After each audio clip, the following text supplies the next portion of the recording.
all for being here. I'd like to call the August meeting of the Fairfield County School Board to order at this time. I believe there has been proper public notification. It looks like all members are accounted for, so I do note a quorum. At this time, the chair will entertain a motion to enter executive session, discuss legal, personnel, contractual matters. Mr. Chair, I make a motion we enter executive session to discuss legal and contractual matters, providing I get a second. I second. Thank you. It's been motioned and seconded to enter executive session for legal, contractual, and personnel matters. Not to exceed 6:30, everybody. I know everybody's sitting out here wondering why we're doing that. All those in favor indicate by raising your right hand. Mr. Chair, can I say? Yes, sir. Folks, there's some seats up here. Y'all come on and have a seat. We're coming right back. Sit down. The lady's standing up. Coming right back. She's right.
Miss Green, how does it feel?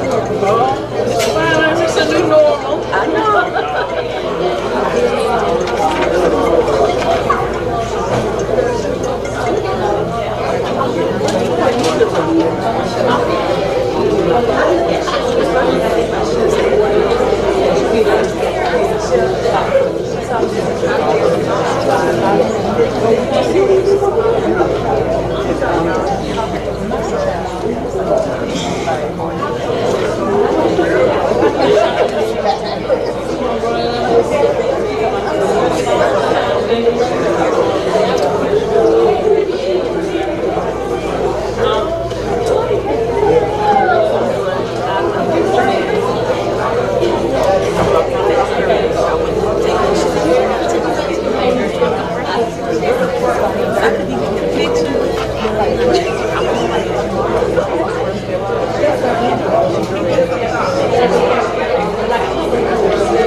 I got all the parties that I wanted.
Chair will entertain a motion to exit executive session.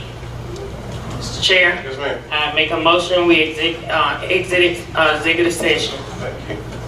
I second. It's been motion by Ms. Harrison. It's been seconded by Pastor Jackson to exit executive session. All those in favor indicate by raising your right hand. 7-0. Thank you. Again, welcome. Thank you all for being here this evening. And at this time, I will turn it over for our pledge and moment of silence. Let us all stand for the pledge of allegiance and a moment of silence. I pledge allegiance to the flag of the United States of America and to the republic for which it stands, one nation, under God, indivisible, with liberty and justice for all. a moment of silence.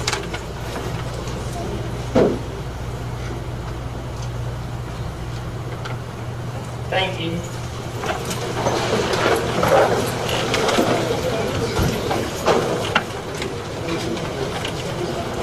Thank you. At this time, the Chair will entertain a motion regarding the approval of the agenda.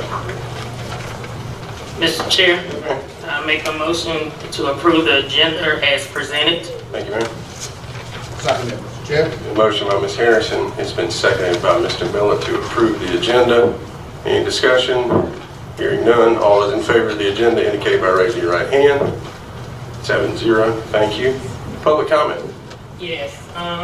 Mr. Chair, we have one, Dr. Janet Mason.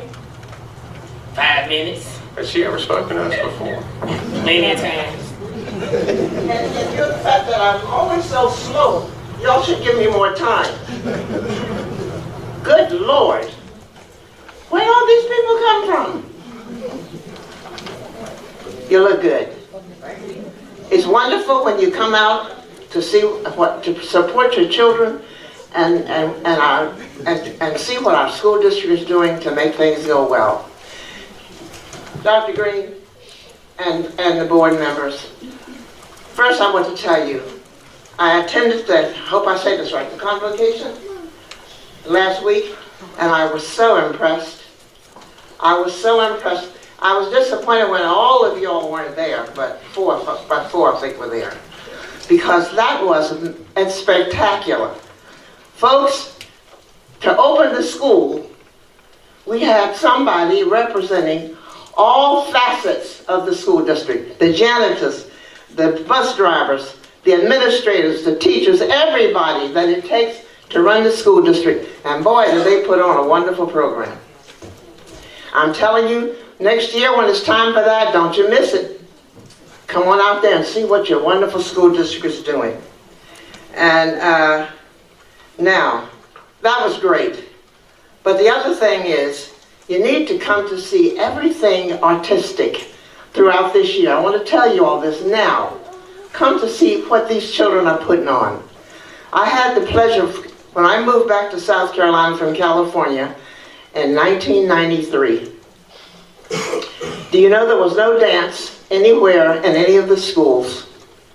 I went to school, to high school to deliver something, and I said, by the way, well, because I had taught dance for 20 years in California, and I asked the principal, I said, where's the dance studio? He said, the what? I said, the dance studio. I want to go see that. He said, we don't have a dance studio. I said, where's the dance teacher work? He said, we don't have a dance teacher. Now, folks, it just broke my heart, because the folks here who live in Fairfield County can't afford to run their children to Columbia to take dance lessons. So if we don't give it to them in the curriculum, they aren't going to get it. You agree with me? Amen. Now,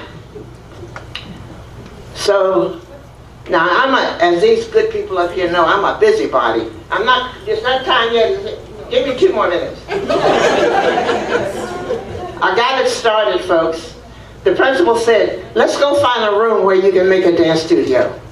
And we looked at several rooms, and then found a little room, put a mirror on one wall, and we started the dance program here in 1993. 1973, excuse me. 1993, that's right, 93. I'll get it right after a while. Anyway, folks, the other day, this good man, who's the best superintendent in the world, took me for a little ride to show me the new dance studio in the high school. It is as large as this room here and out of this world. I said, thank you, God. Now that all of the arts have grown. Folks, that means you need to support them. Support our children when they're singing, when they're dancing, when they're playing the violin, everything, because that's what they deserve. Don't you agree? Yes, you agree. All right, my time is up. I love you all anyway. Please keep coming out, and God bless all of you.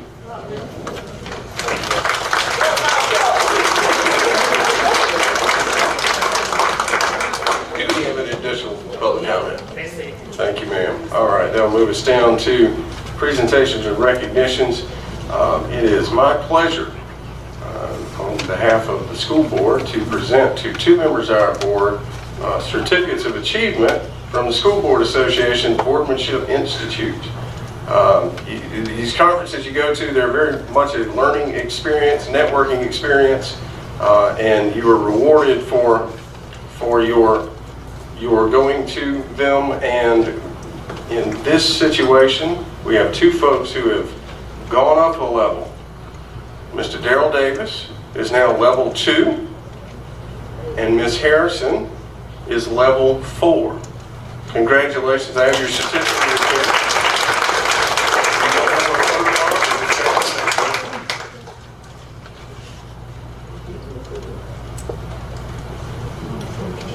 Ms. Harrison said she didn't want a photo. We do it after. All right, that's all I have. Next on the agenda, board minutes. I think it would be approval of board minutes.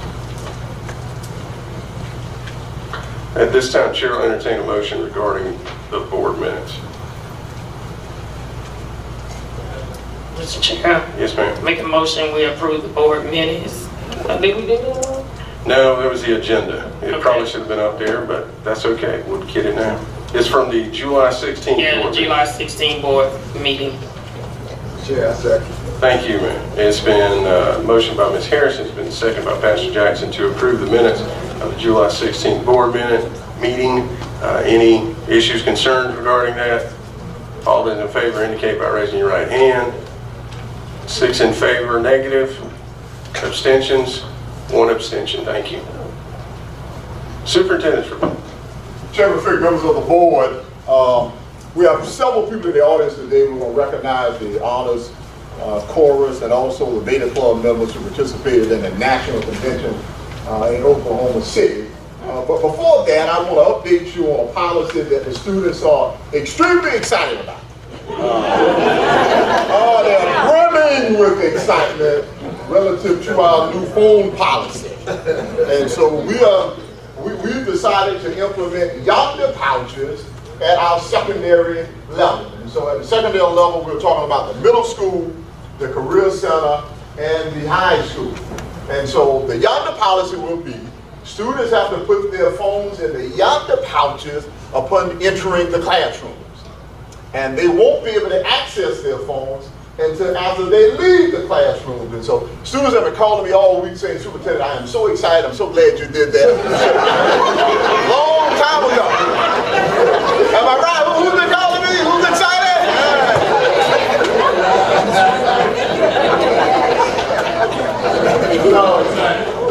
So I'm going to show you a little quick video and then I'm going to talk about this.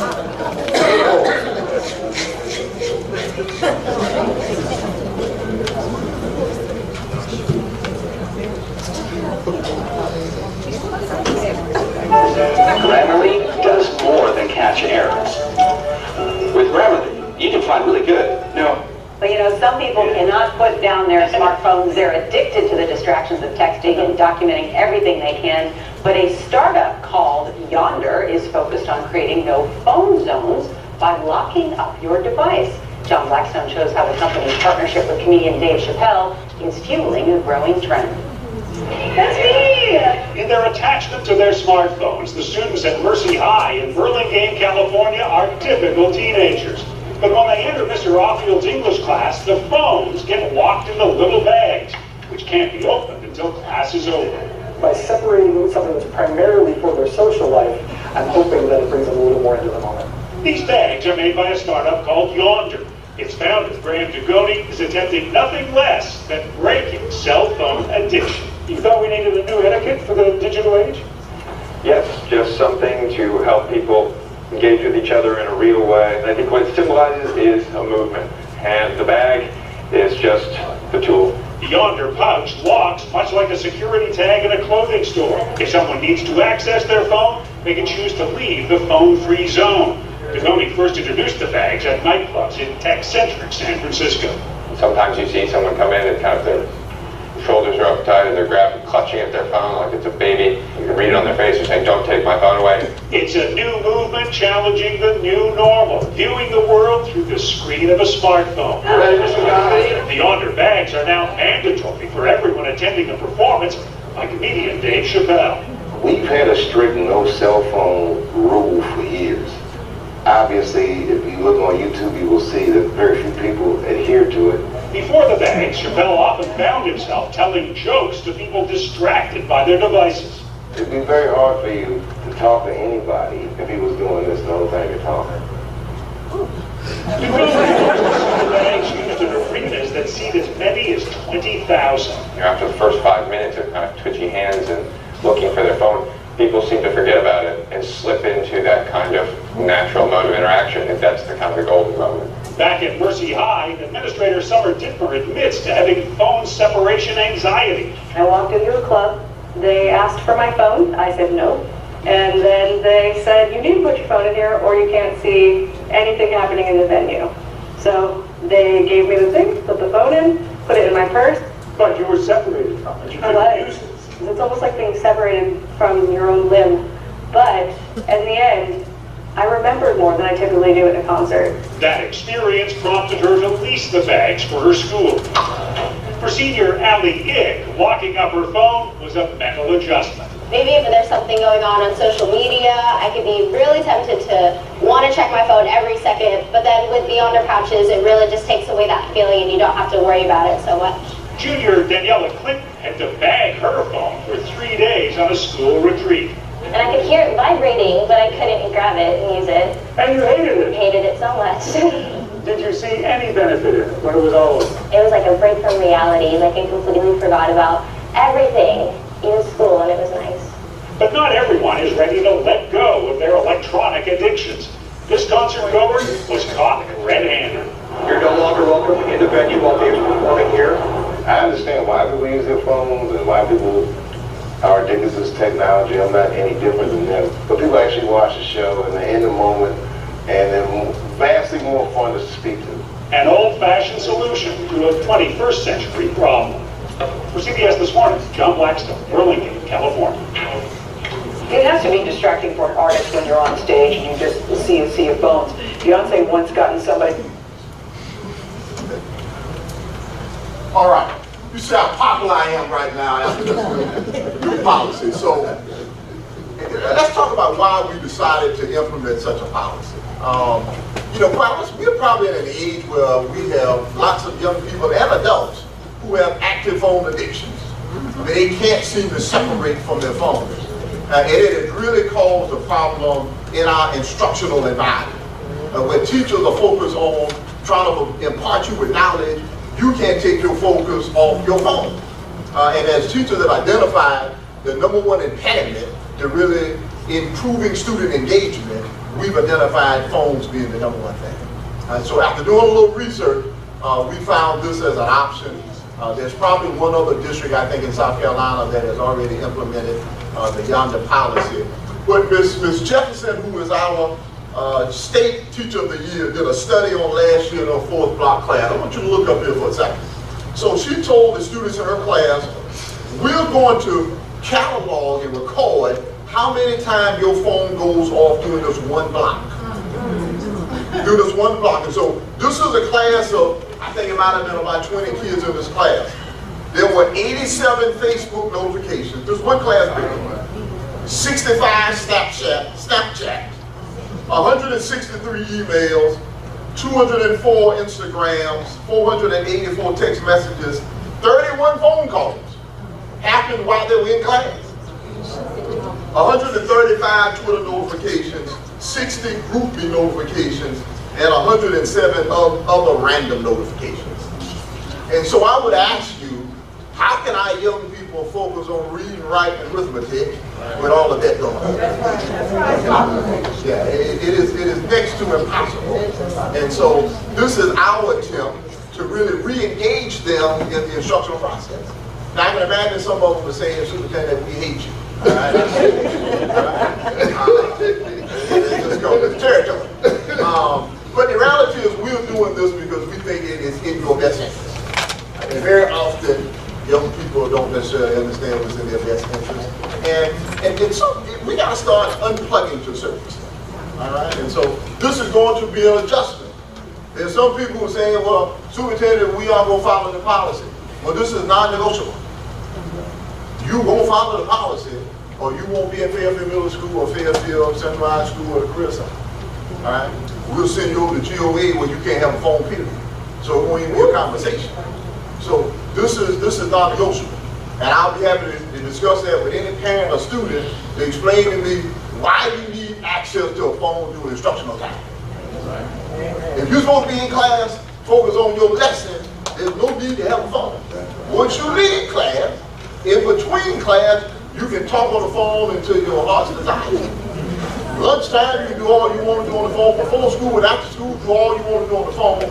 But during class, we want your focus on reading, writing, arithmetic. We want your focus on that. Okay? So, moms and dads and all this.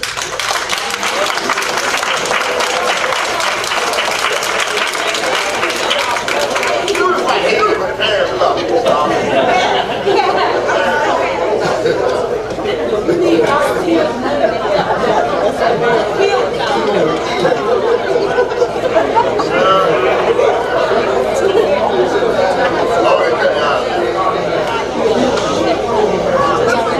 So, one other thing, you know, we are giving students a couple of days to get adjustment. I think Ms. Swilly and Mr. Brunson have been going over rules and procedures for this upcoming year. I think our Yonder policy will be in effect this coming Thursday. That'll be day after tomorrow. So come Thursday, they will have phones in pouches. Okay? Ms. Hart. This has been stated that from employers in our county that some people are losing their jobs, young people, and probably older people. But they specifically were making reference to younger people because one of the reasons is phones. Okay. I didn't know that. Yeah, in a governmental meeting that was brought up. Oh, okay. Okay. Thank you. Any other questions from board members? Okay. Chairman Fick, next thing on the agenda, I want to give an update on the Fairfield County School District Honors Course trip to Italy. There were some questions that relative to the number of students that attended. There were some questions about what was the total financial commitment from the district. Those are things that I did not have readily available. I indicated that I would be happy to bring that information to the next meeting. And so, just to remind everyone, on January 30th, 2019, a motion was made and passed 5-1 to pay a $35,000 deposit for the Italy trip. The honors chorus had currently, at that time, raised $5,000, and the district supplemented that $5,000 for a total deposit of $35,000. All right? That concluded the support from the district. The total trip was $77,102. All right? That means that students paid or raised $47,102. Okay? Students paid or raised $47,102. Now, and this is very impressive. And quite honestly, I did not even know this at the time until I started doing a little research. Every single person, including chaperones, paid $2,400 to attend this trip. Amen. Now, folks, I'm going to tell you, I didn't know this until I started to do some research, But taking young people anywhere is a lot of work. I'm gonna tell you that. I mean, taking young people anywhere is a lot of work. I would never, quite honestly, ask a chaperone to pay $2,400 to go chaperone kids. Because you working. I don't care if you go to Hawaii. You take 15 or 20 kids with you, you can't undersleep at night worrying about where they are, what they doing, who in the room, where you're going. I mean, it is a very, very, very stressful time when you have to take young people out of town. But even the chaperones pay $2,400 a piece in addition to all of these students. And I want to say to Ms. Graham, because Ms. Graham, who is the honors course director, she raised or paid money herself to provide this opportunity for our young people. And folks, that is absolutely tremendous. And so all the questions about what the district supported in terms of the Italy trip, and I appreciate and applaud the district for the $30,000, but we need to applaud these parents, these chaperones, these students, all these people.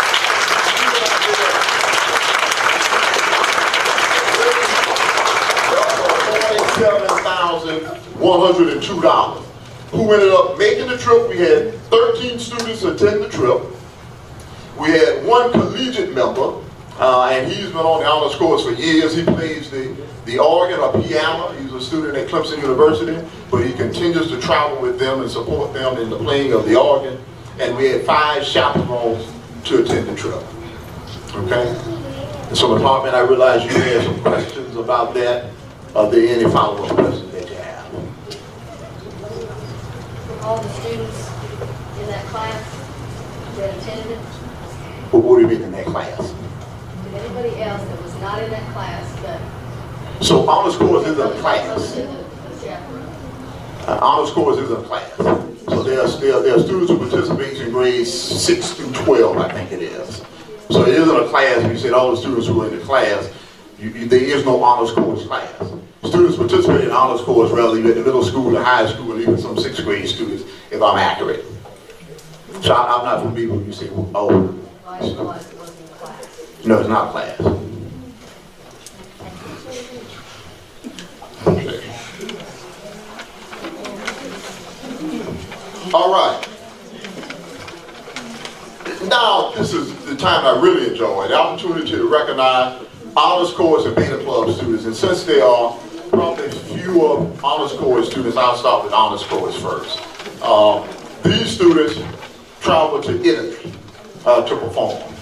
And what got lost in the shuffle as we talked about how many students attended the trip and what the trip cost was the experience these young people had and what they accomplished. And that probably bothers me more than anything is that we had a whole lot of conversation last month about how much the trip cost, how much the district contributed, how many kids went, and no conversation about what these kids actually experienced, what they actually accomplished. That needs to be what we're talking about. Okay?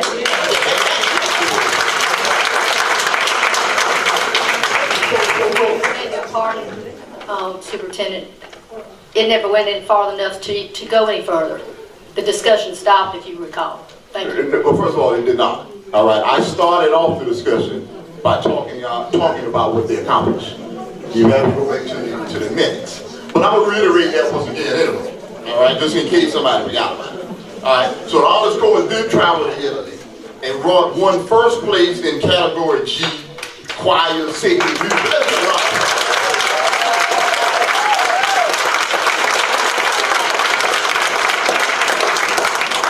They did win first place in category B2 choir, mixed youth choir up to 21 years old. Let's give a round of applause.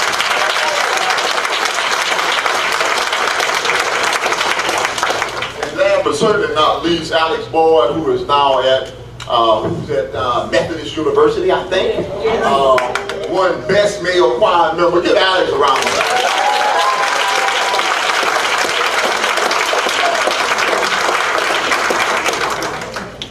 So Ms. Graham, if you could come up and give Ms. Graham a round of applause.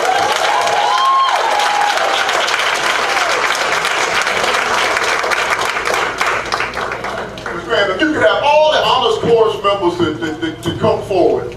All honors course members come forward. Dr. Graham.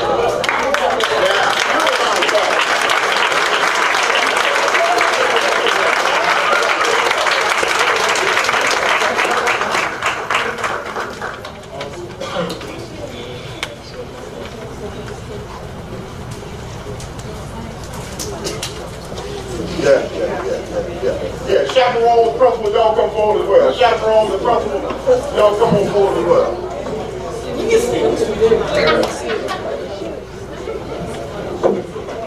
Take a picture out. Set it up.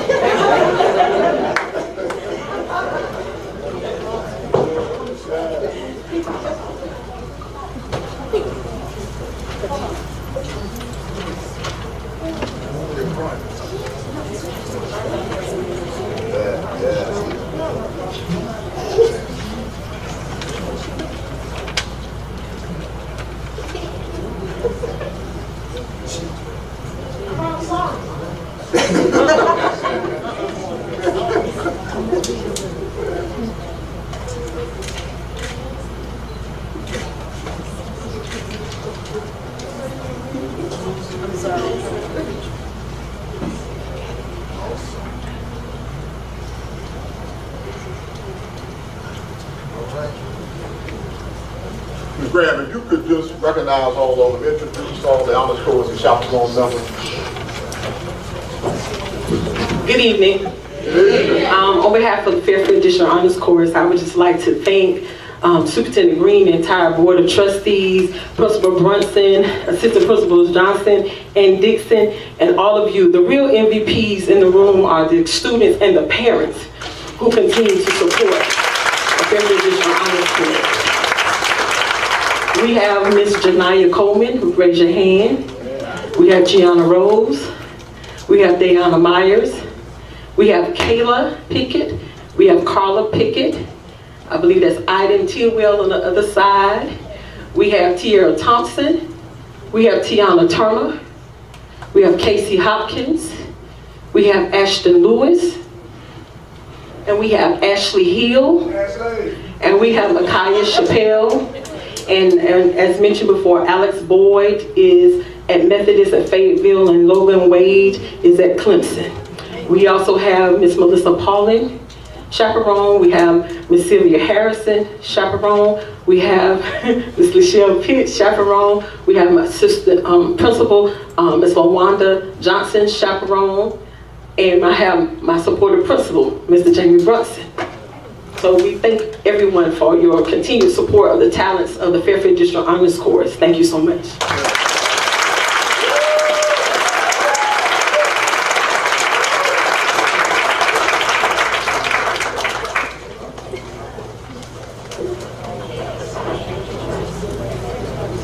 Chair Frick, that back, I did compliment them before I asked my questions, if you recall, by complimenting them for their accomplishments last time.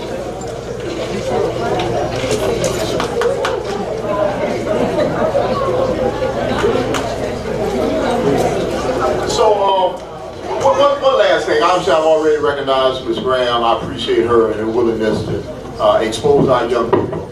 But let's recognize these young people were in Italy representing us. Okay? They weren't just representing themselves or their families. They were representing the Fairfield County School District. And although I've never been to Italy, I've been there in spirit with these young people there representing Fairfield County. So let's continue to represent the United States. So let's continue to support them. Our job is to expose them with all the wherewithal we have the ability to do. And I'd like to thank all the chaperones, once again, who were willing to go and watch out and look over and be responsible. Y'all mamas and daddies understand. You sent your kid all the way to Italy with somebody. You know what I mean? Alex Moore and mama fight somebody over there. You know what I'm saying? You gotta watch over here 24/7 and make sure he come back the same way that she's out. And so that is a big deal when you make chaperones go and be responsible for someone's children. So we thank our chaperones for being willing to do that. Next, I want to recognize our Beta Club members. And first of all, I want to thank them for their willingness to travel all the way to Oklahoma City on a bus.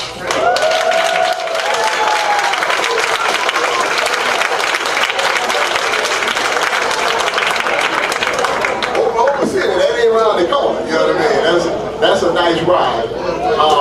But these young people had the opportunity to compete at the National Beta Club Convention as a result of placing, I think, first, second, third, or fourth in the State Beta Club Convention. And this is probably our fourth convention We've had students to travel to Savannah, Georgia, I think it is, New Orleans, Louisiana. We had students to travel. One more location that may slip my head. What's all? Was that? Florida. Yeah, to Florida, and now to Oklahoma City. And so this is our opportunity to recognize those young people, once again, who travel all the way to Oklahoma City to represent Fairfield County. All right? And so let's start. Let's go and start with Fairfield Elementary School. So if I could have Dr. Martin come on up, Dr. Martin. Come on up, Dr. Martin. I will recognize him by school.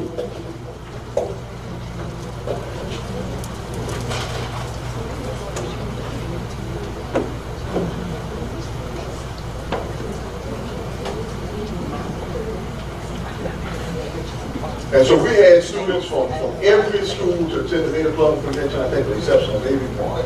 But our Beta Club sponsor is Miss Misty Dean. And so we had that with Misty Dean. And Dr. Simpson as well, who has death in the family. But we had 4 students from Fairfield Elementary School who attended the Beta Club convention. Nala Brown, is Nala here? Come on down tonight.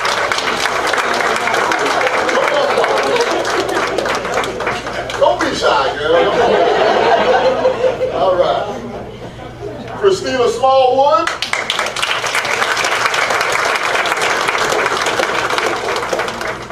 Eddie English. All right. Romero Cole.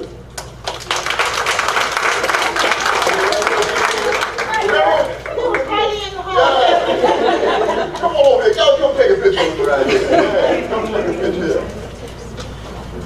Y'all come on right here. Yeah. Don't be shy.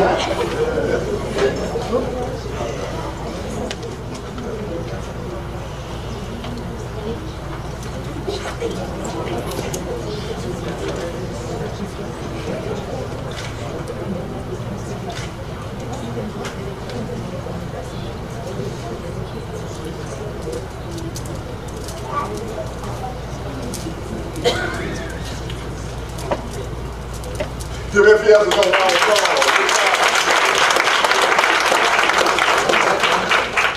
Kelly Mill Elementary School.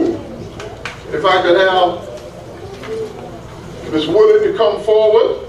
Also Ms. Deborah Couser, who is the club sponsor.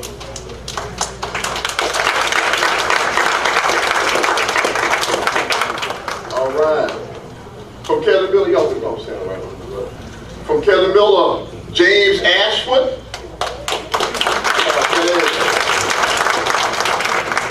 James has on his football shirt, so not only a scholar, but an athlete. Jalen Rogers.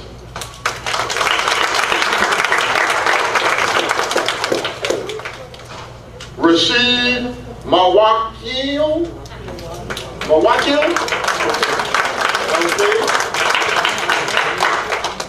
Jameson Boyd.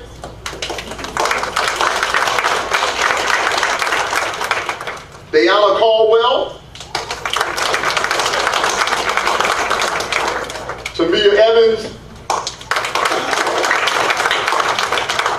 And last, Taylor Johnson.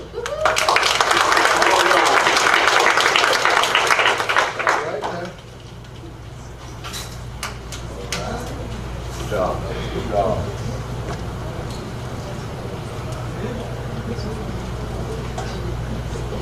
All right.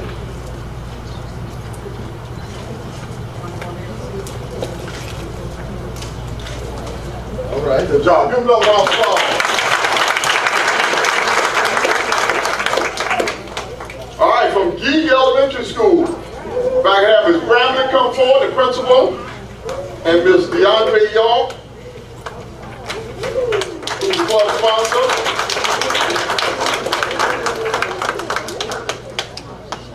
And Ms. Jaleesa Wright, who's the chaperone. You come forward, Ms. Jaleesa Wright as well. Okay. We're going to start off with a young lady who won 6th place at the National Beta Club Convention in Oklahoma City, Oklahoma, from Gee Elementary School, Miss Nakia Davis.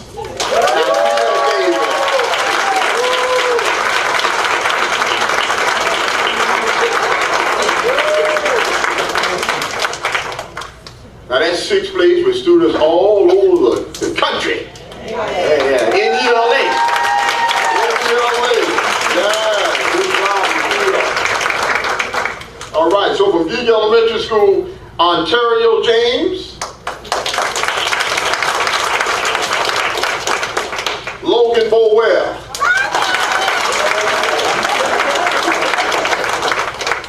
Nevaeh Benson.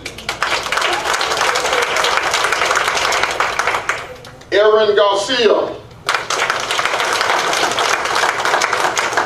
London Robertson. Ashley Pickney. Destiny Moore.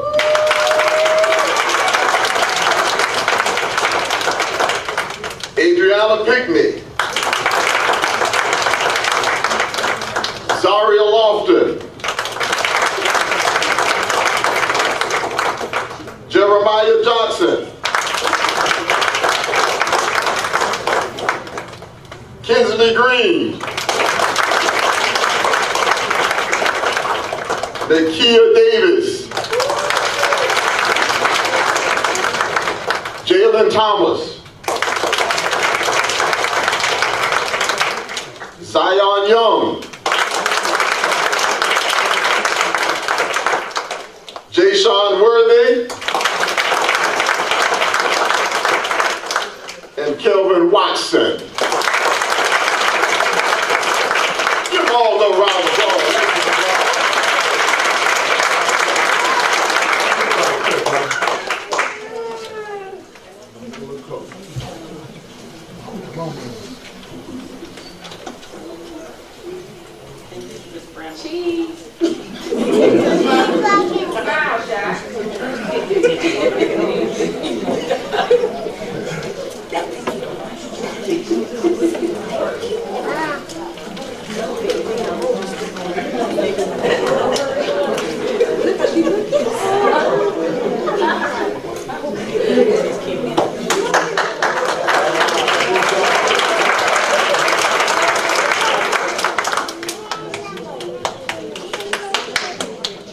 All right, from McCord Liston School of Technology, where the principal is Dr. Bell, and club sponsor is Ms. Marissa Davis.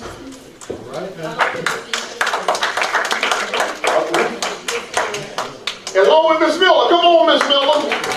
Along with Ms. Miller, who's also a club sponsor.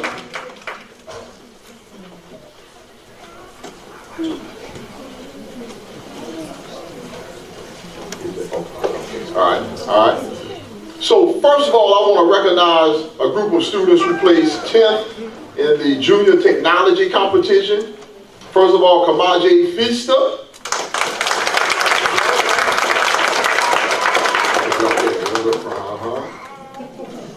Greg Ginyard.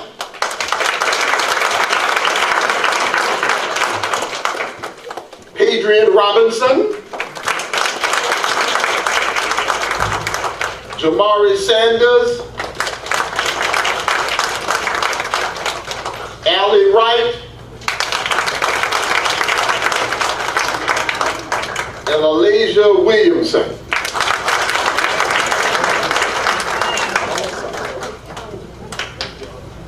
Okay.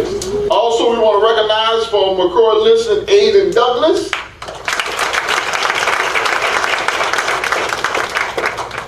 Caitlin Morgan.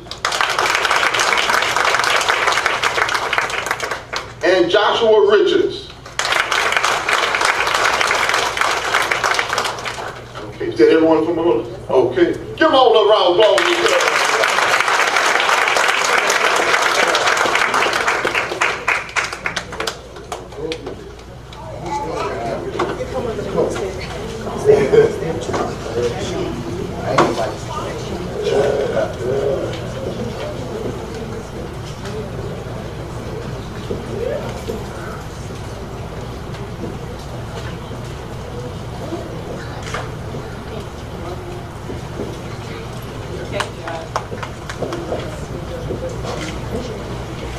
Thank you. Give it up, round of applause.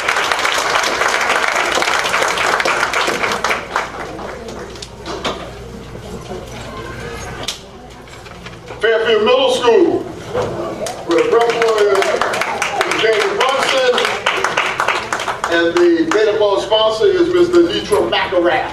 And Ms. Scott. Yeah, and Ms. Scott. Come on down, Ms. Scott.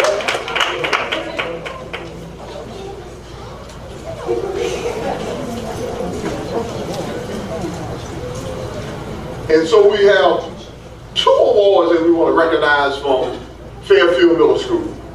First of all, these students won first place in the Re-Image, Recreate, Recycling competition. Give them a round of applause.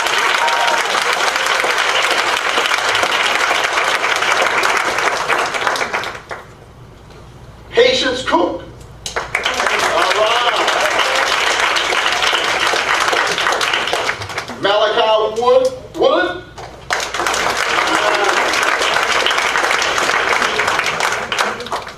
Christopher Murphy.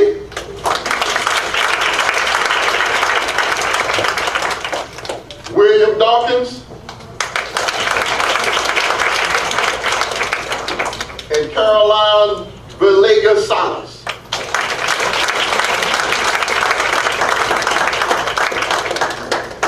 And also, before we take pictures, not only did they win first place in the Re-Imaging, Recreate, Recycling, they also won 8th place in the Invention Convention competition, which is what that's what they invented. This is a briefcase that turns into a table. For those of us on the run, or we are working, or we have to put on, it opens up, it flips out its legs, and it turns into a table. Wow. And it takes out 20 so other contestants. Excellent job. Good job.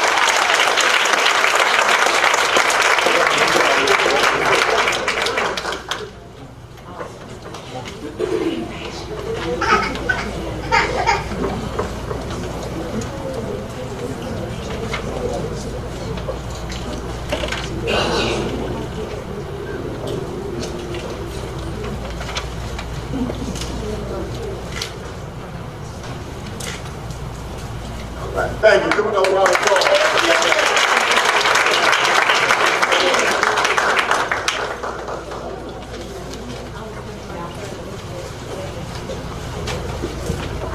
All right, but last but certainly not least, we're going to recognize Fairfield Central High School, who the principal is Ms. Tracy Swilly. I've not seen Ms. Swilly, but their club sponsor is Ms. Shannon Taylor. You come on forward, Ms. Taylor.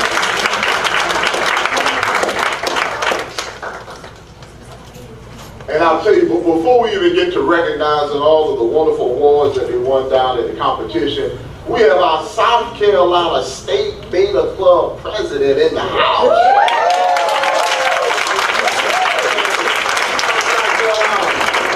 State Beta Club president in the house. Give it up for Nate.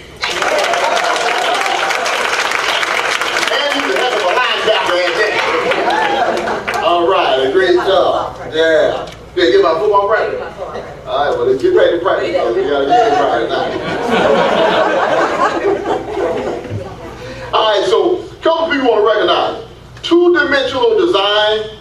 We had a 4th place winner from two-dimensional design, Miss Shakita Abel. And Shakita graduated in Winthrop University. I mean, yeah, I think maybe at Winthrop. But let's give Shakita a round of applause. Great job. Speech competition, 10th place, Jamara Green. I know where she get talking from. You know what I mean? And so Jamara Green has graduated, and I just took her down to the University of South Carolina on yesterday, and so we appreciate her work as well. 4th place, robotics team, Miss Devani Patel. Okay. Joshua Mosley. Swazil. Jeffrey Feaster graduated as well. He's at Clemson University. Shakita Abel was also on the robotics team, who we recognized a second ago. Let's give her another round of applause. Faith Abel. She's at practice. All right, let's give Faith a round of applause as well. All right, also here, we got to recognize this outstanding show choir. And as a matter of fact, one of my daughters told me, said, Dad, we got robbed. We should have won first place. If you want an objective viewpoint there. But we came in second place. All right, out of all the schools we competed, which is something to be celebrated. So for this national award-winning show choir, first we'd like to recognize Mr. Curtis Martin, who's a graduate down at College of Charleston. Let's give Curtis a round of applause. Kayla Pickett.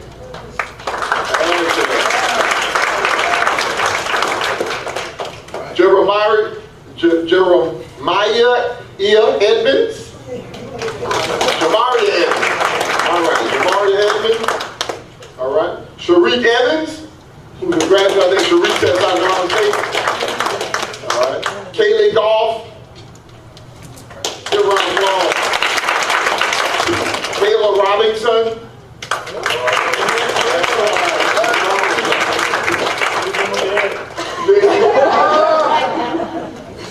Victoria Lightfoot. Chanel Green, who's a graduate down at Clemson University as well. Sade Mathis.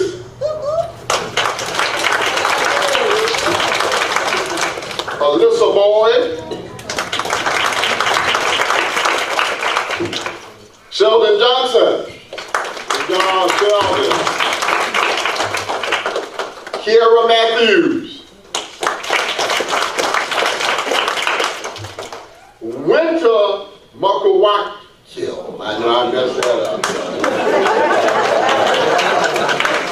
No way, yeah. All right.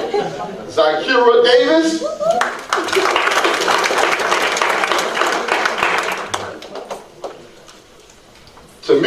Tamika Jones, who's a graduate. Tamisha? Funky spelling going on. Tamisha Jones, all right. Martia Jackson. Martia, come on up.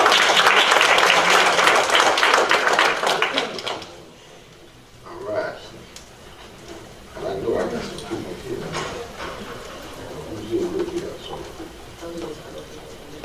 Okay. Who else is on the high school? Come forward here. Yeah, come forward. We got some names mixed up here. Yeah. High school beta club. High school beta club. Okay. High school beta club. Okay. Okay. High school beta. Any other high school beta club members? Okay. All right. Let's give the high school beta club a round of applause.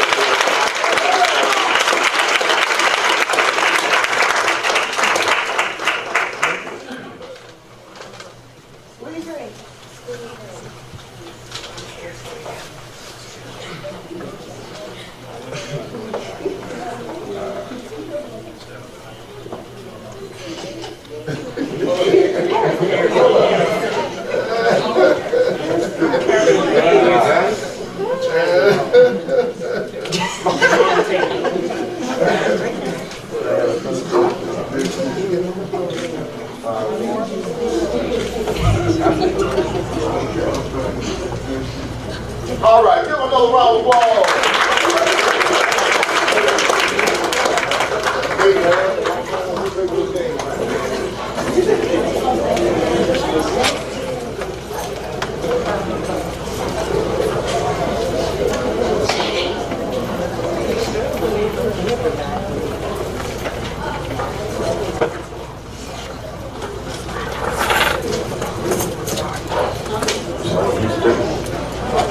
Miss Harrison, I believe you wanted, are you good? Okay.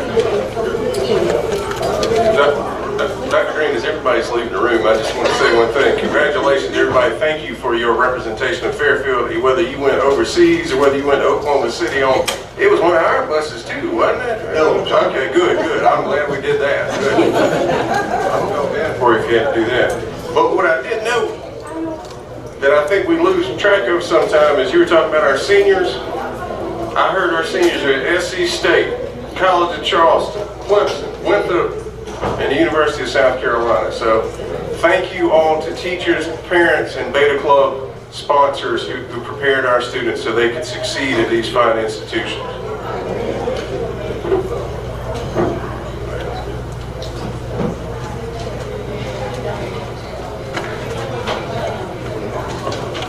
Yeah. Chairman Frick, members of the board, before you is a request to enter into a memorandum of understanding with Midland STEM Institute for the use of the Career and Technology Center. This is before you for your approval. This time, Chair can entertain a motion regarding the MOU with STEM's Midland Institute.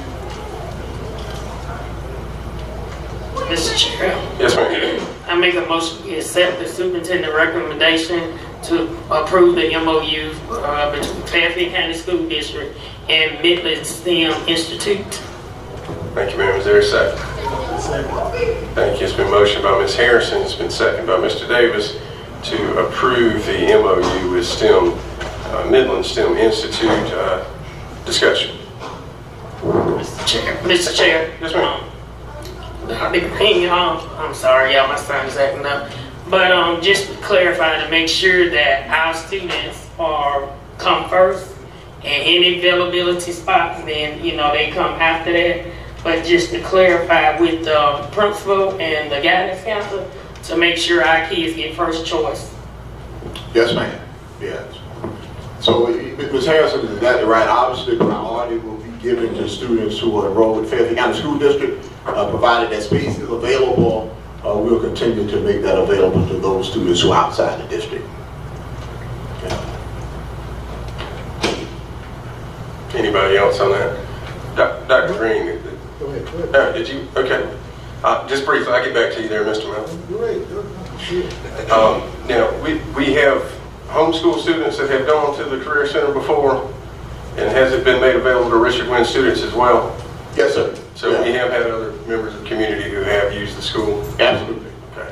And I do want to point out that there is a line in the agreement that allows the agreement to be reviewed by either party. So should we become inundated with students and it becomes an issue, we can review it if it's going to cost us additional money. Such things as that. I just wanted to point that out. With that, I'll leave it open to whoever else wants to address it.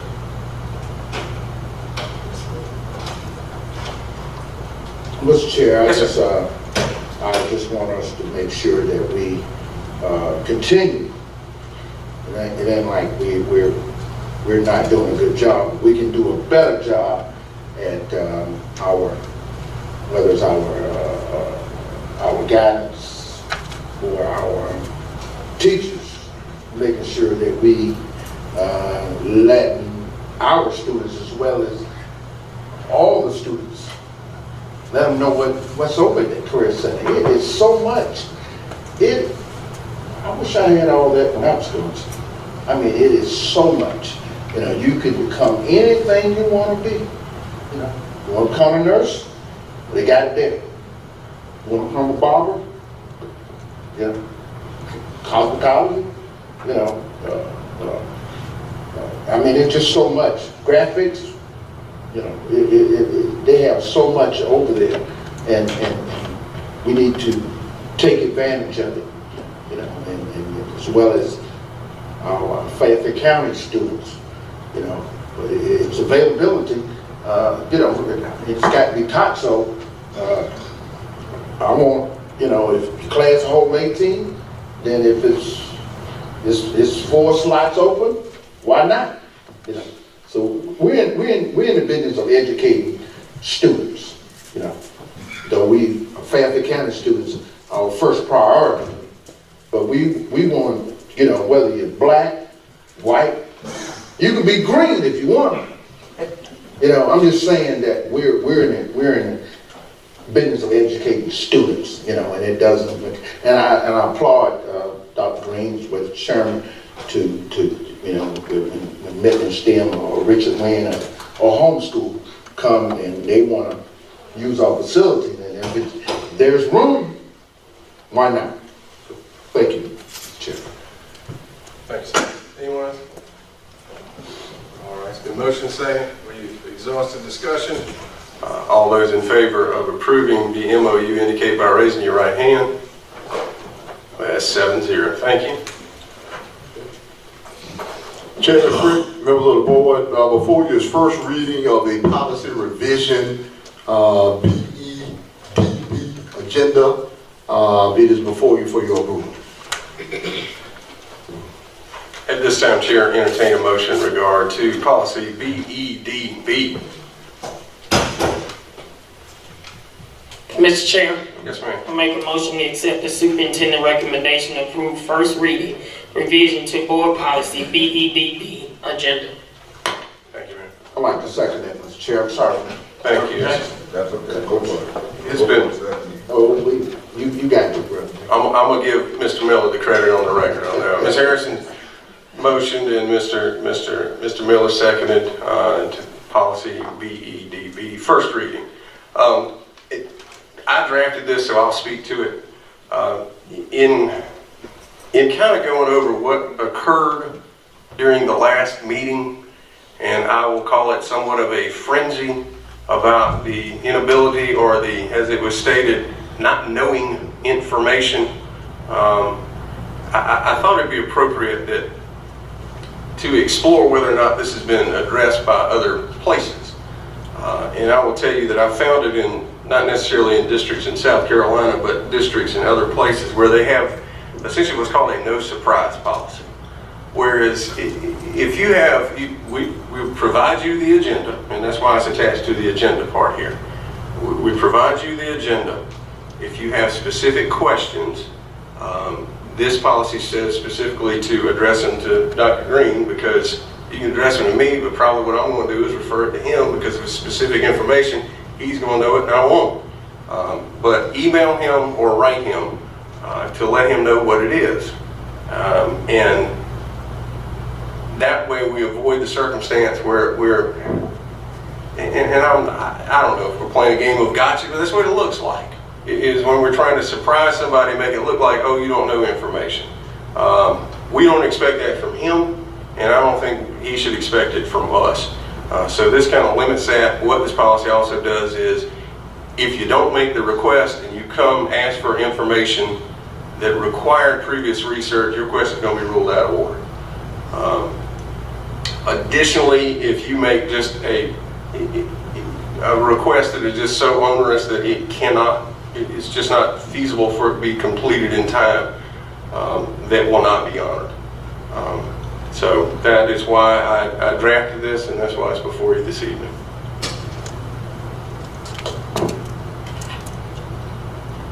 Mr. Chair. Yes, ma'am. There are many reasons why questions can't arise during a board meeting. Mr. Chair. I'm not finished, excuse me. I'm sorry, but we need to go, order is to go ahead and vote, and then we question, I think. Well, we got the motion second on the floor, so we're discussing. Yes, sir. Okay. Yes, sir. So we're at discussion. Thank you, sir. That's no problem. My mistake. I'm sorry, Ms. Hall. Also, that is why we have the discussion. You may not always know all your questions. We've gone through this in the past. This is an attempt by the chair, by the superintendent, to control information, and that the public has a right to hear. We are elected officials and are not employees of this district. This is simply an attempt to control information and board members you don't agree with. The last part of this policy you wrote was, there shall not be no surprise requests for information at board meetings. Any questions requesting additional information required prior research that has not been submitted according to the policy shall be ruled out of order. I don't think answering asking how much money was spent on a trip to Italy and how many students and chaperones went would be a surprise request, since this trip has been planned for over a year. You as a superintendent should have known the answers following the trip. The amendment is abuse of power to shut out dissent. I'd like all that put on the record, please. If you'll submit what you read, I'm That'd be sure they'll fine. be glad to do that. And since you addressed me personally, I will be glad to address you, Ms. Hartman. This is in direct response to your question, which I believe was a got you question, which was also picked up by the media in an attempt to make it look like you don't know information. What was told was, don't have that information available. If someone had given specific information at that time and it was incorrect, then that would be the story. So that is why we're not going to do this anymore. If you have a specific request that you want to know, you can ask him before the meeting. You can email him and tell him so he can be prepared to answer it. And that goes with any of our staff. I've done this in the past, and I don't get answers to my questions, Chair Frick, okay? So what's the answer to that? I don't know what questions you've asked, Ms. Hartman. Well, you were the chair then, in most cases. Okay, well then I can't speak to But that. I'm just telling you that's what happens. I don't get any answers. Other board members hadn't gotten answers when we asked questions. Okay, well what I'm telling you is, But I think this is against any of the board members' rights to be able to ask questions. We might as well not have a board if we can't ask questions in the board meeting. no one's saying you We can't. might as well just close down the board and not have a meeting. Ms. Hartman, no one is saying you can't ask a question. Well, what is it saying then? What they're saying is, if you want to know how many kids on an Italy trip, and then you're going to go then make a big deal that someone doesn't have that specific answer, when you spring it on them in a board meeting, we're not going to have that anymore. Well, he just says he doesn't know, but then he tells me he's going to tell me a week later. That was fine. But I didn't even get it then, did I? And he did. No, I didn't. He came It's the back board to the meeting. next meeting and he told you. No, that's not what he told me. He told me he would have provided in a week. Okay. Mr. Chairman, Yes, sir. this is, see, when I ask a question, and I specifically ask a question, I try to put it in writing where I ask Dr. Green before I get to the meeting. And this is what this is saying, is that the information that I get, or the information Mr. Davis get, or Mr. Siegels, or any, all of us get the same information. But if I ask you a question, if you ask me a question, and you ask the superintendent a question, and it's not absolute, you know, if you say 14 and it's 16, it has been, the time I've been on the board, you told a lie. You didn't give me the right information. Well, that's why the superintendent is he don't want to give out that he don't want to say 14. He don't want to say 16. Because if he do, I got you now. So therefore, that's why I think Mr. Chairman sent this policy. I had never seen the policy before until he sent it out on Friday. But I think that this will clear up a lot of things that it's just clarity. Don't we want to get along together? The board got to get along together. And so this is the only thing. This is clearing up. I don't think that the chairman and Dr. Green is trying to squash our voice, because I'm gonna speak my mind. I'm gonna tell you about me. I'm gonna speak my mind. I'm gonna say what I got to say. Dr. Green know it. If I got something to say, he know it, because I'm gonna let him know. And so he ain't never been that way. And so, our chairman thinks that we need this policy. I think is a good thing. And so, I'm prepared to vote. Yes, sir. If I could. Ms. Hoffman, just let me speak to the suggestion that I or Mr. Freak did not want to provide information. Obviously, I have provided detailed information. But if you ask me a question that's not on the agenda, it's not as if I have $77,102 just off the top of my head. If you ask me a question with a specific dollar figure, it would be unreasonable for anyone to suggest that I have these figures off the top of my head. If you ask me today, how much did the football team spend on pregame meal last Friday night?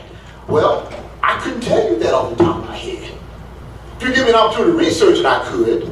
So I think it's totally unreasonable to suggest that you could ask me any question, particularly relating to a dollar figure, and I could give you that answer. That would be akin to me coming to you saying, how much did you pay in light bill over the last quarter? Well, obviously you could find that information out, but it's not as if you have that number off the top of your head. Similar to what Mr. Frick is saying, and particularly when you want to know specific information relative to a dollar figure, it's totally unreasonable to expect that the superintendent would have all of these facts and figures in my head. No, ma'am, I do not. And it's not reasonable that you would expect me to. Furthermore, this item was not even on the agenda. There's nothing even on the agenda about the Italy trip. So there was no expectation that we were even going to discuss the Italy trip.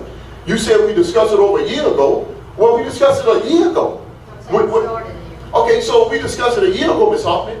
Would we assume that I just have all these figures off the top of my head at any point in time? No, sir. I never expected that out of you.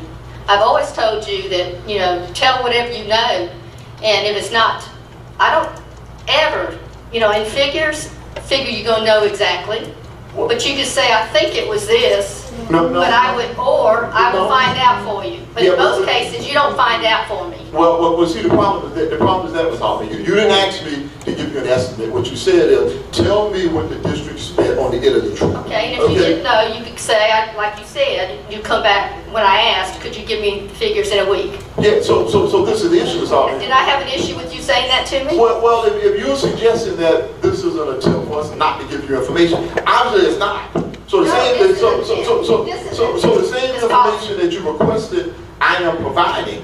And this was, first of all, not on the agenda. If you wanted to know about the Italy trip, you could have called me before the meeting. If you want to know a specific dollar figure about the Italy trip, why not call me before the meeting and say, could you tell me how much the Italy trip cost?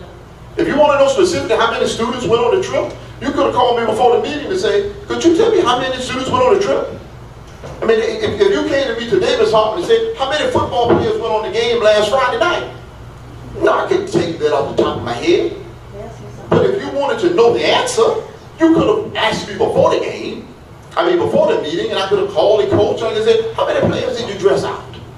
So, as Mr. Frick said, it appears as if we're just asking questions just to play a gotcha game. That you ask an arbitrary question. Because this is the reality, Ms. Hoffman. You could come and ask me 1,000 different questions, particularly as it relates to dollar figures. And virtually none of them I would have on the top of my head. But it would be no more fair for me to do that, for you to do it to me, than to me to come and just ask you a bunch of random questions about your finances. You aren't going to have those things on the top of your head, so obviously you shouldn't expect me either. Well, then you just tell me that that you'll get it for me. I have never said, disagreed with that, have I? So Ms. Hoffman, I guess my question would be, if you ask me a question about a specific dollar figure, and you say, I don't expect you to know it, then why would you ask it? I'm saying, if you didn't know it, then you can come back and tell me whatever it is. Okay. And I wouldn't object to that, and I don't think I've ever objected to that. Okay. I just do expect an answer, but sometimes I don't get that. Let's see.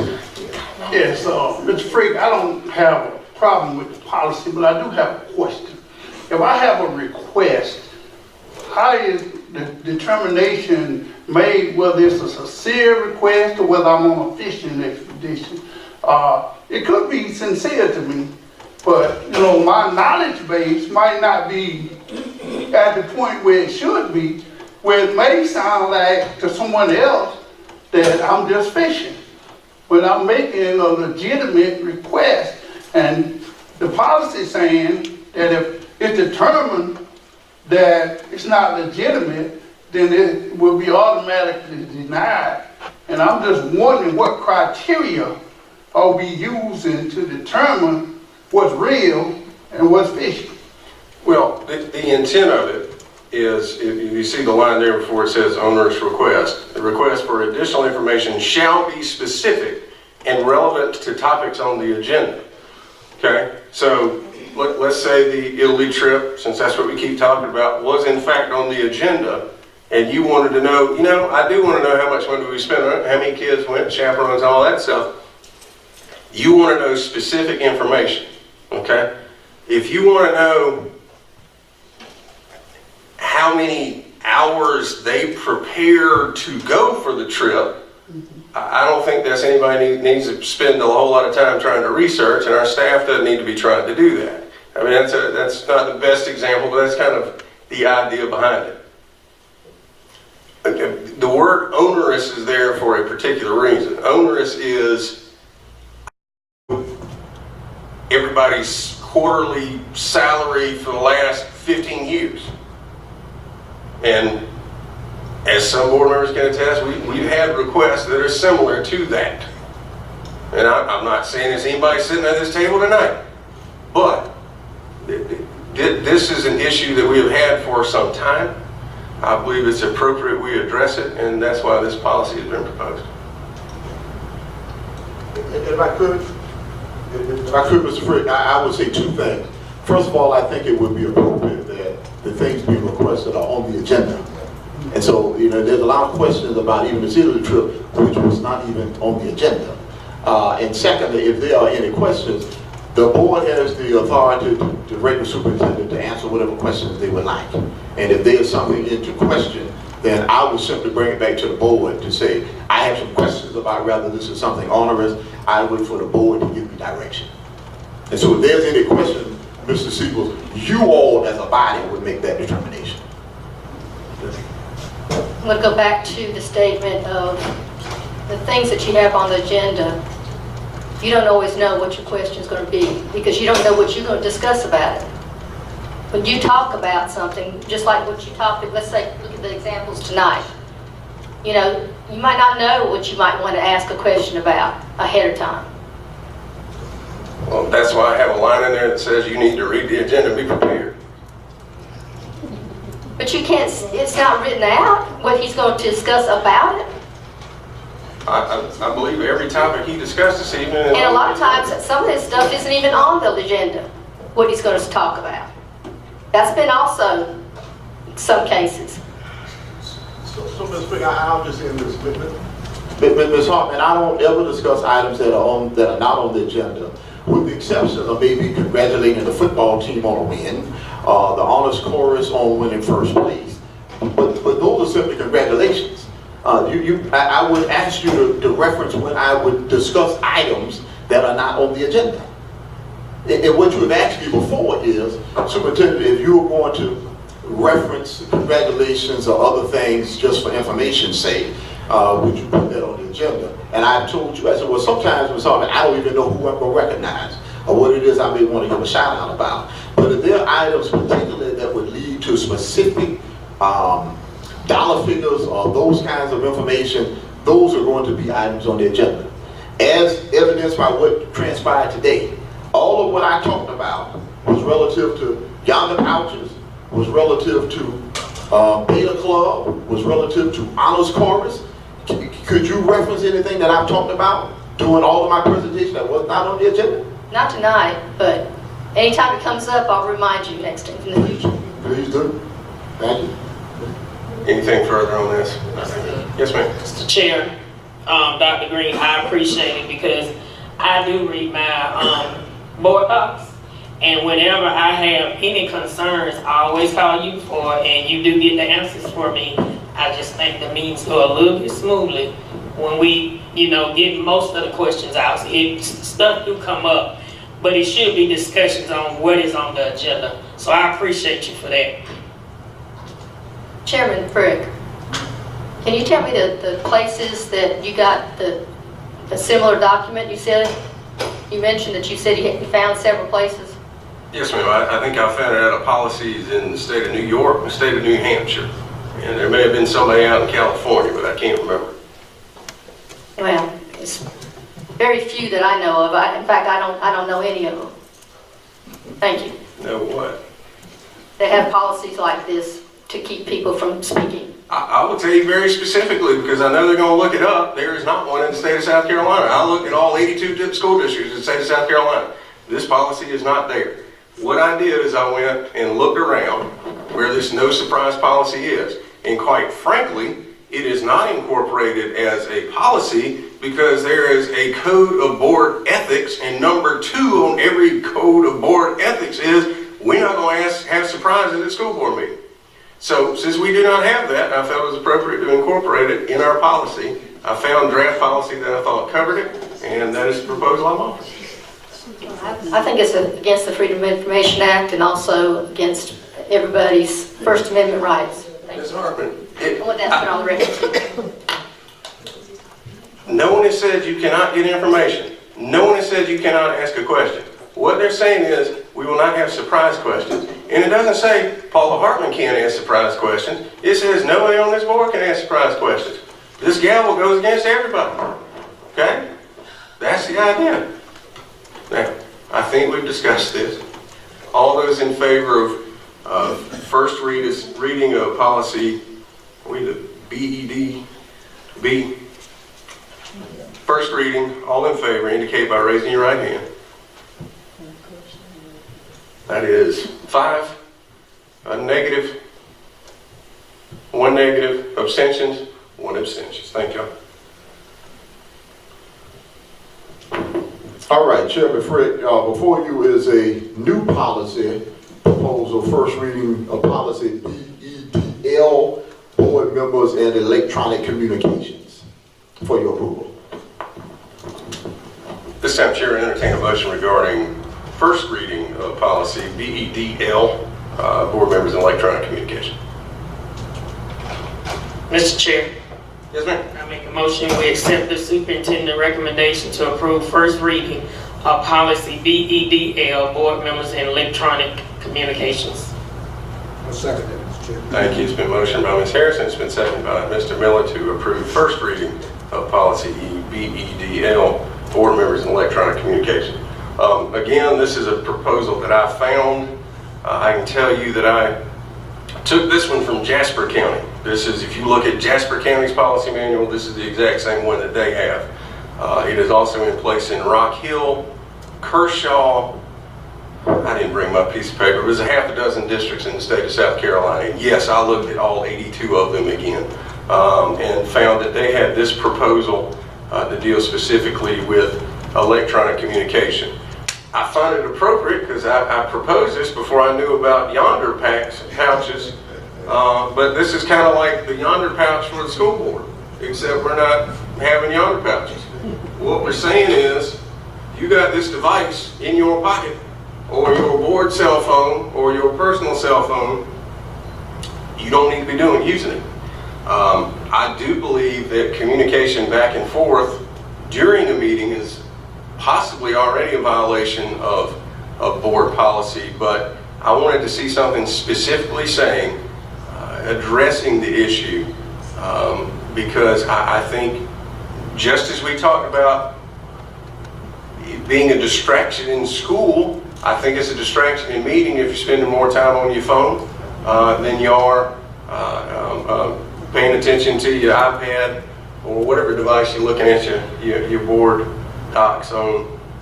So I think it's appropriate to have this. Again, there is a line in there, and this is specifically why I got the Jasper County one. There's one in there that says recognize the need for board members to occasionally communicate with family during the meetings. I know we've had issues come up where emergencies have occurred. We're not prohibiting it entirely. What I'm saying is there doesn't need to be communication back and forth between public and board during a board meeting. Question? Mr. Chair. Yes, ma'am. How can you check this? How are you going to enforce this? If you have family how are people not going to be looking at their phone? And what started this anyway? If it was me, the only thing I did last meeting, most of the time I was the one speaking, so I couldn't have been really doing it. The only thing I did one time was raise my iPad up and take a picture of the audience. And I think that's allowed. I don't think I disturbed a person in here. Oh, you disturbed me, but... Well, you're always disturbed. I didn't know what you're doing. I think this is against the Freedom of Information Act also. I believe you'll see the Freedom of Information And also, have we checked our lawyers on both these policies? Well, as I told you, the other one has already been approved by half a dozen school districts in the state of South Carolina. I asked if we asked our attorney. I have not. Have we checked with the School Board Association? This is where I got this from. Well, the School Board Association is in our meetings have told us, you know, these are things that are against the Freedom of Information Act. Thank you. I want that I'll put on the record also. I will be happy to have this conversation with you and Ms. Richardson at the conference this weekend. Yes, sir.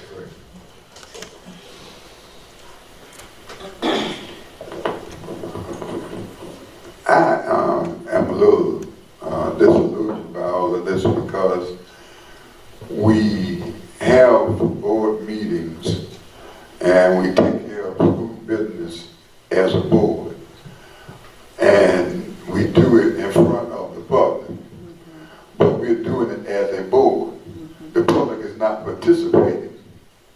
There is a portion of the program at the beginning for public participation, and after that's done, there should be no communications between board members and folk who are not on the board unless it's an emergency while the board meeting is going on. That it should be strictly the board members taking care of business in front of the public, not with public participation. And that's my comment. Thanks, sir. Okay, let's see if anybody else has a comment, Ms. Harmon. Does anybody else have a comment on it? Okay. Yes, ma'am. And as far as again, in most cases, to my knowledge, since I've been on the board, when I come in, I put my phone, I mute it, and I put it up here. That's where it was last meeting. I picked it up to go to executive session. Say you did anything wrong, Ms. Hartman. You're taking this awfully personal. I mean, I've not mentioned that this is specifically directed towards you. Yeah. I said the board. Well, and that's, again, whether it's me or anybody else, I think it's against their rights. They ought to be able to, if they want to communicate if they need certain information asked that they hadn't gotten answers from. They may need that information for the meeting. So anyway, I wanted to state that as well. Yes, ma'am. Well, and as Pastor Jackson was alluding to the public comment section, that is exactly what I believe it violates. But it's not specific. So that's why I think this policy is appropriate, because it specifically says the communication is inappropriate during the meeting. I believe we've exhausted this topic as well. All those in favor indicate by raising your right hand. 6 in favor, negative 1. Thank you.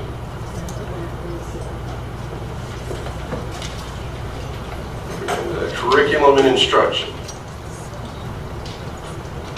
Those two votes, I'd like to have it put on the record that I specifically voted against them. Thank you.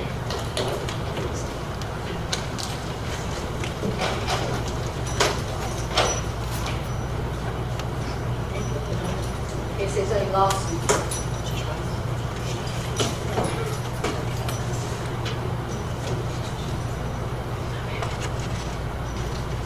Good evening.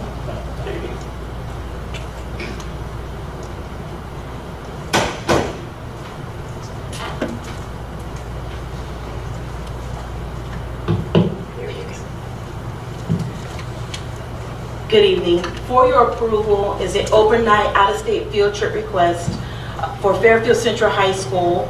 The Fairfield Central High School band will participate in a campus visit of Johnson C. Smith University, North State University, and Winston-Salem State University.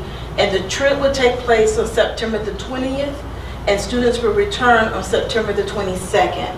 Approximately 60 students, along with 5 chaperones, will participate. And the cost per student is listed in your board exhibits. And as always, you all are approving the trip, not necessarily the cost of the trip. Thank you, ma'am. This time, Chair, entertain a motion in regard to the out-of-state field trip. Mr. Chair? Yes, sir. To accept the superintendent's recommendation to overnight out-of-state field trip request by Fairfield Central High School Golden Brook Marching Band. Thanks, sir. There, second. Second. It's been motioned by Mr. Miller, it's been seconded by Ms. Harrison to approve the out-of-state field trip for the Fairfield Central Marching Band. Any conversation on that? Let's get it. Go ahead, Mr. President. I just have a question. In our, let's see, what is this? This code, IJOA-R. It says that there should be 1 chaperone for every 5 children in child development in kindergarten, and 1 chaperone for every 10 students in grades 1 through 8, and 1 chaperone for every 20 students in grades 9 through 12. And we've got 60 going, we've only got 5 chaperones. It seems we need 1 more chaperone. Let me review that, Pastor Jackson. I didn't notice that. Okay, but I'll take a look at that before I make the vote. Ms. Harper. Chairman Frick, she said not necessarily the funds. So is that funds or not? As we usually do in this situation, we're approving the trip, and then if there's funding, it comes in later. But I think generally they've taken care of it on their own, and at least the band trips. Thank you. Seeing no further discussion, all those in favor indicate by raising your right hand. 7-0, thank you. And operations and finance. Good evening. In the board packet this evening, you have the finance report for the month of July. The report is slightly different as we've changed our financial software system. In essence, since it is different, I'll just say that for the month of July, which is the first month of the fiscal year, we've had in total $745,000 in expenditures and roughly $795,000 in revenues for the month. Thank you, sir. Mr. Robinson, is there any way that thing can produce a report that's more akin to what I've been used to seeing for the last? And we're working on that. It's just going to take a little while for us to tweak it and get it to where closer to what we're used to. I got you. I just, that was onerous. That's what onerous is. Human resources.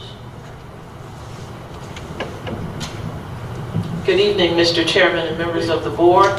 For your approval this evening, in item 1, the superintendent recommends the board approve certified resignations and terminations for staff members who will not return for the 2019-20 academic year.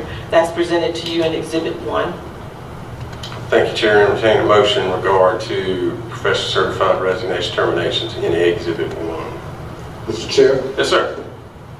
I'd like to accept the superintendent recommendation for approve the certified resignation termination for staff members will return for the 2019-2020 academic year.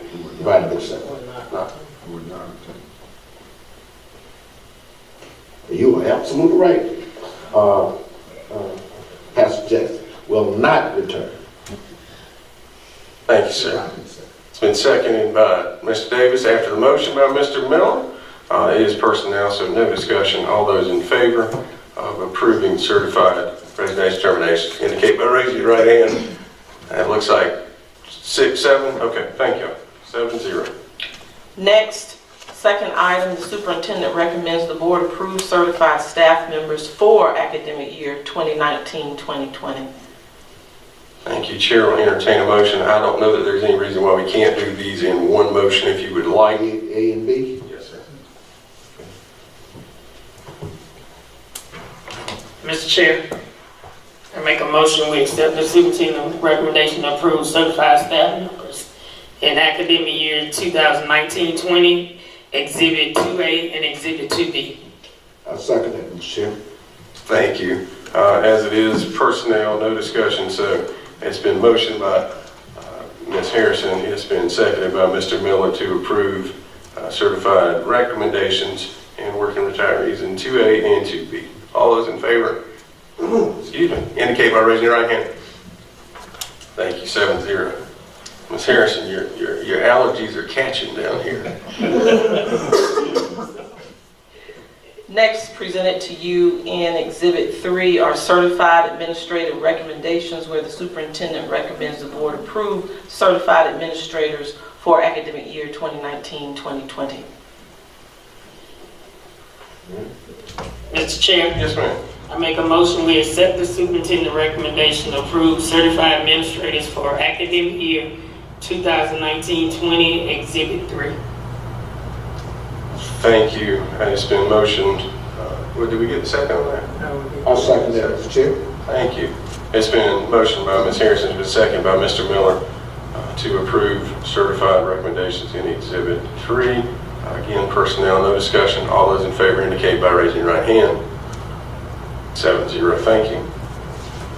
Lastly, on item 4, new certified positions are presented to you by the superintendent, who recommends you approval for 2019-20 academic year.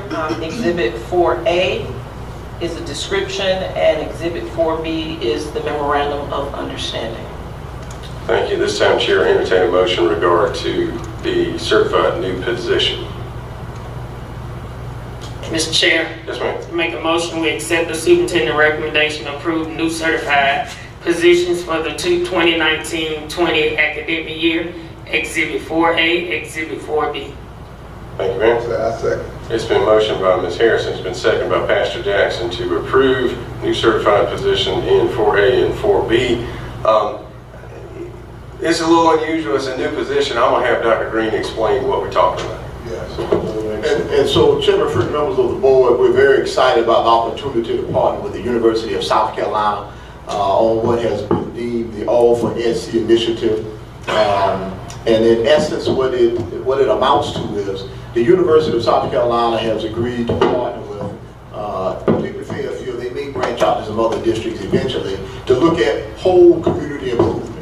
And so very often we talk about how we improve educational outcomes without talking about how we improve health disparity, how we improve economic disparity.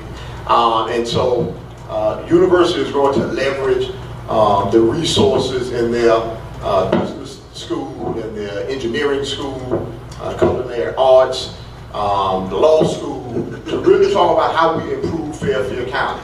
As a function of this grant initiative, they have hired a program coordinator where we'll be the fiscal agent. We won't be responsible for funding any of the salary or fringes. The University of South Carolina and the grant proposal that was funded will fund the entire salary.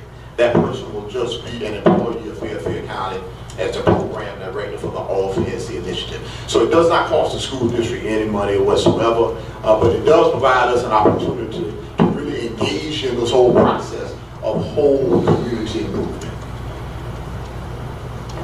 Thank you, sir. Are there any questions, not personnel related, just about the position? Anybody have anything on that? Thank you. It's been motioned and seconded. All those in favor of the new position indicate by raising your right hand.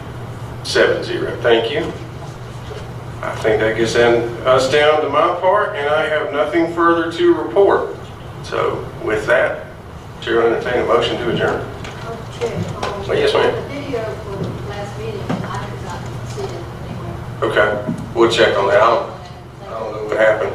I know we had it. All right, motion to adjourn. Make a motion to adjourn. Thank you. Second. All those in favor say aye.